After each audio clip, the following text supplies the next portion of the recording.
So apparently the Filipinos made the Finnish Prime Minister cry.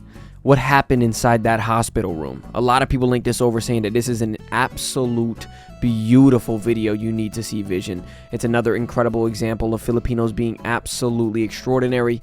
Please check it out. So without further ado, come join me. Let's see this.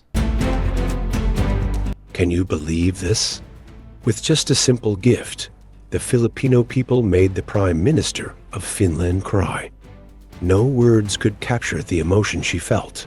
This isn't a political story. It's a story of humanity, of faith, and of the quiet sacrifices made by migrant workers, a story that might just make the world reflect on the true value of compassion. The most Prime overseas, Minister guys. Left speechless. A small gift representing millions of hearts, and a silent gesture of gratitude that moved an entire nation. Because it reminds us, no matter where we are in the world, that small acts of kindness can reach the hearts of even the most powerful people. Yeah. In an era filled with division, this story shines like a warm, gentle light, guiding us back to the values God Himself taught. But let's not forget, we're all human at the end of the day. I feel like we can't forget this. Like, all the politics, all the everything, you strip it away, we're human. And I feel like when you see a prime minister like this one cry, and I haven't even found out why yet, when you see that, you kind of see and realize that there's humanity, and everyone is still human, regardless of all the politics that kind of like block out everything else, you know? Love your neighbor as yourself. We often imagine world leaders as strong and unshakable, not easily moved. But what brought the Finnish Prime Minister, one of the youngest and most resilient female leaders in the world, to the verge of tears and complete silence? It was a smile, a gentle touch, a humble hand-woven bag, and above all, the unconditional love from the Filipino people. This story doesn't stop at an emotional moment. It opens the door to a flood of questions we all need to ponder. What really happened that day? Why do these quiet, hardworking people have the power to move an entire nation? And can a simple gift carry a message powerful enough to echo across Most borders? definitely. Let's uncover the 3 reasons why this moment became truly unforgettable. What happened in that hospital room that day? Why are Filipino workers so important in Finland's healthcare system? How could a small handmade bag leave the Prime Minister speechless? Now we know what makes this story so special. But to truly grasp its depth, we need to go deeper. Let's peel back each layer of the story, every tiny detail, and discover what really happened in those moments that left a Prime Minister lost for words. You won't believe this, but the most emotional moment in Finnish Prime Minister Sanna Marin's life didn't come from a high-level meeting, a historic speech, or a grand ceremonial stage. It came from a place almost no one would expect. A small hospital on the outskirts of Helsinki. The most unexpected. No TV cameras. No flags or flowers to welcome her.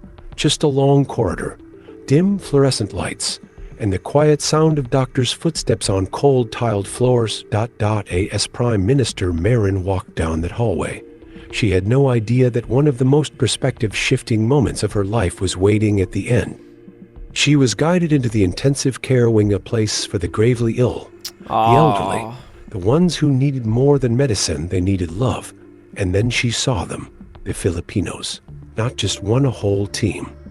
Nurses, caregivers, aides, small in stature, yet carrying the quiet strength of an unshakable community. And I feel like you have to know how hard it is to work a job like that, to consistently see people passing as well.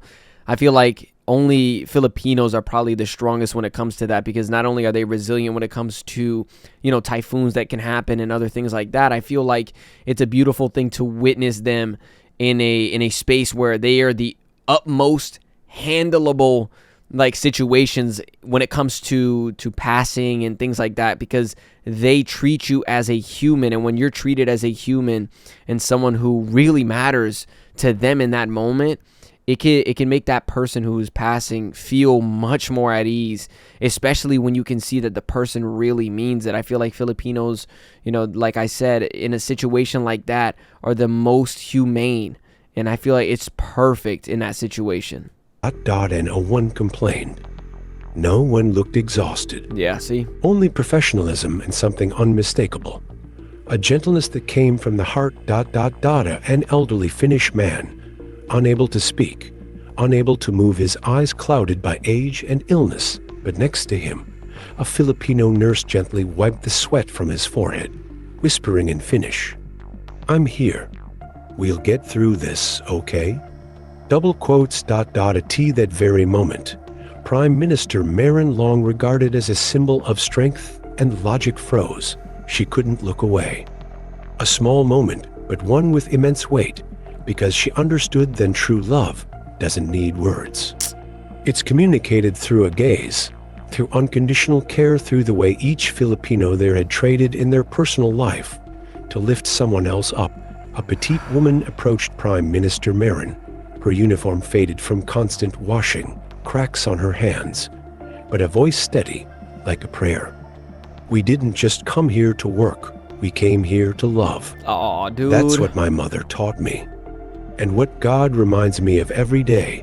Prime Minister Marin didn't respond, not because she didn't want to, but because she could end single quotes. No words could carry the weight of what she had just witnessed. In that moment, status disappeared. Borders dissolved, and her faith in human compassion was reawakened. That's She so turned beautiful. away, but the tears had already begun to fall. No one saw, except the Filipinos, the ones who never needed recognition, but always made others bow their heads in awe of their sacrifice. The Filipinos, not just workers, but healers. Did you know? Finland, often praised as one of the best places to live on Earth, also faced exhaustion, overwhelm, and confusion during the early days of the pandemic. Even the most advanced healthcare systems weren't immune to severe staffing shortages. It was an intense time. Hospitals were full. Yeah. Nurses were drained. Patients had no one to care for them. Hope began to fade, and then a quiet force stepped in. No fanfare. No press releases. The Filipinos arrived like a miracle in the midst of a harsh reality. They didn't just fill the empty hospital positions. They filled the emotional void in patients' hearts, a space modern medicine sometimes can't reach. One elderly Finnish patient once told the press, "I never thought I could feel this kind of love from someone who doesn't speak my language, doesn't share my nationality, yet feels It's closer just being than a human, family." that's why. They came from Luzon, from Cebu, from far-off Mindanao, carrying with them not just personal belongings, but faith, gratitude, and a quiet promise to strangers they'd never. And by the way, you don't need language to translate love and to translate someone's compassion for a human being. Like, I feel like that shines through about everything.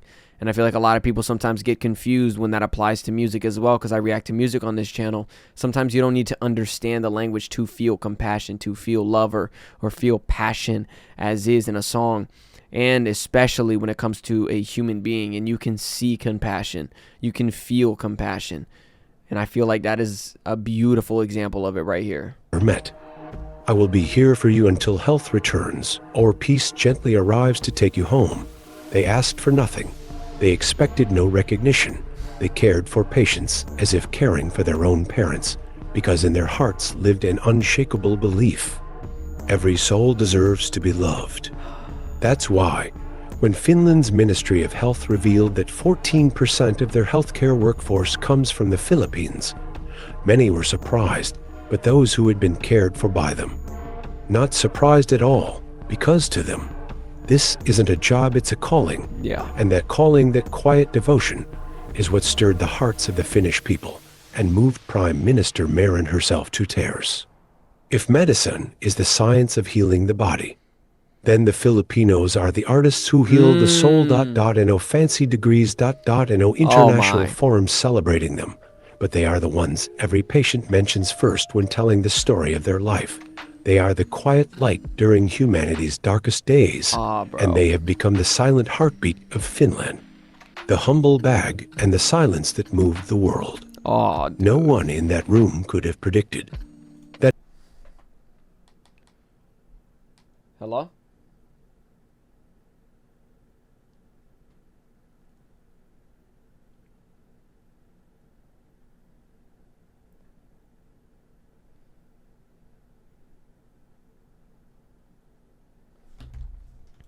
violence that moved the world.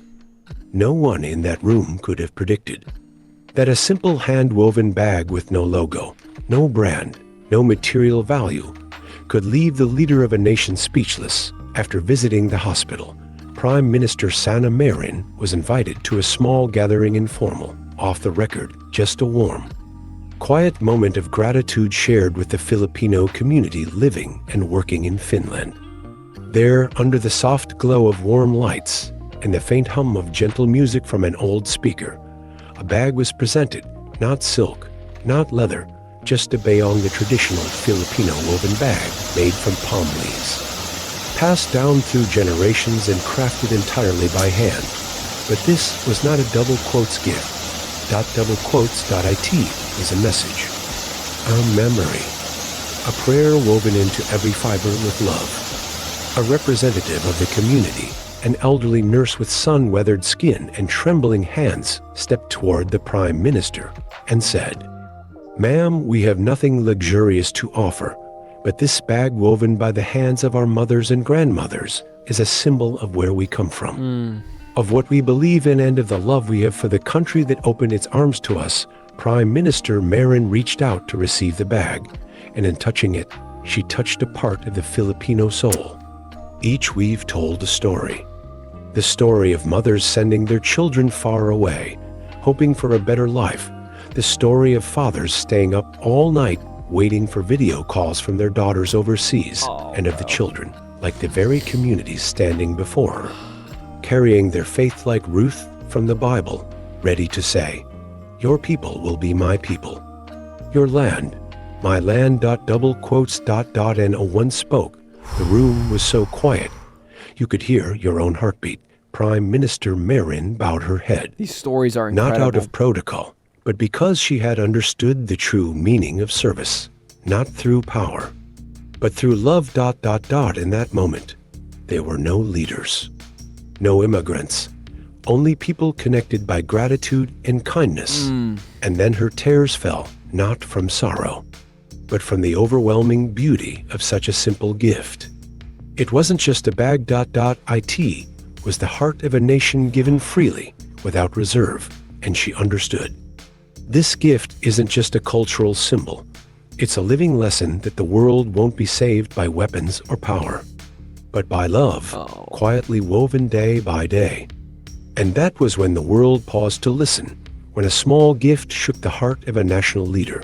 We knew God is still present in every quiet act of kindness. Prime Minister Marin couldn't speak, but she felt everything. And the nation of Finland began a new conversation about the rights of immigrants, about recognizing those who form the soul of the country in silence. If you're watching this and your heart is moved, share it, because beautiful things are meant to be shared. May we, wherever we are, whoever we are, always carry gratitude and a heart full of love. Beautiful. Just like the Filipinos who bring light to foreign lands. I feel like just there, that ending just said it all. That was beautiful. That was incredible. What a beautiful, beautiful story that even the simplest things, I feel like some people overlook every day, daily. I even remember, like, we're not here forever. So in that, let's make this feeling feel like forever. That feeling of compassion, that feeling of love, and that feeling of gratitude. Because every day there is always something to be grateful for, no matter how you feel, no matter how you look at something. And don't forget, like, we're human. Things can happen and we can feel certain ways, but the importance is not the way that we felt and controlling the way that we felt with our emotions, but rather looking at that emotion and quickly realizing that that was normal, but I can do better. I can find better, I can see better, and I can have better perception for that situation again, another time. And I feel like that's where lessons come from. That's just how you shape your own reality into realizing that there's so many things to be grateful for and so much beauties in life that are so overlooked so quickly because of other things that you're getting clouded by. And that was just a beautiful story to show you that as well. Incredible. Thank you guys for linking us over, and thank you so much for watching. I really do appreciate it. Hey, if you liked it, leave a like. If you loved it, subscribe. If you want more, let me know down in the comments below. And yeah, till next time, guys. Peace.